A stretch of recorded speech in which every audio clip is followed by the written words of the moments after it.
the student lead for the Food Systems Lab at Trinity College. Our group looks at food systems, basically the web of interactions and processes that relate to what we eat.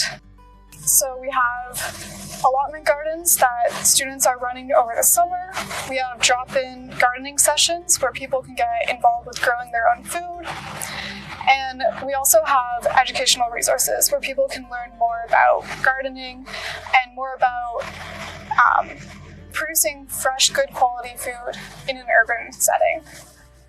Some of the equity or social justice goals that we look at would be zero hunger, good health and well-being, and quality education.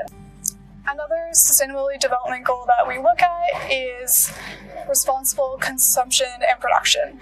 And then on the ecological side of things, we also are trying to address land life and climate change. When it comes to food systems, what it boils down to is that everyone eats.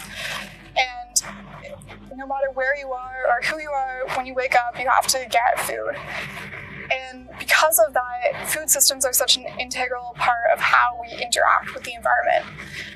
And that means that they're also a really big part of a lot of the environmental issues that we're facing today. When I was taking classes, I was pretty overwhelmed by these issues.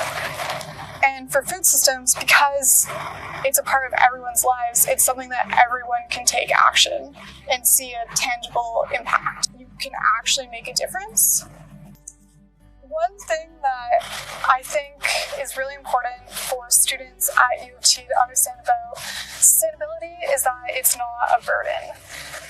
Oftentimes, I think there's this conflation between sustainability and sacrifice.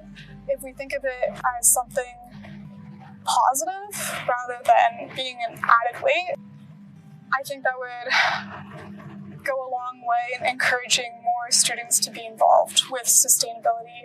If you focus on what you're passionate about, you're going to find something that you really enjoy doing. That it shouldn't be thought of in isolation. It needs to be something that is part of every action that we take on campus, and I think that's the only way that our campus can truly become sustainable.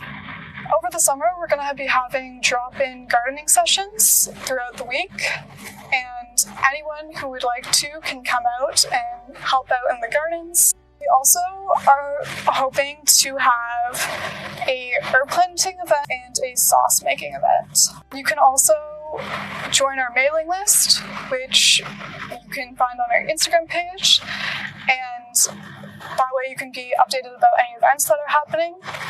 And you can also just email us if you have any questions about our group at all, and we're happy to answer them.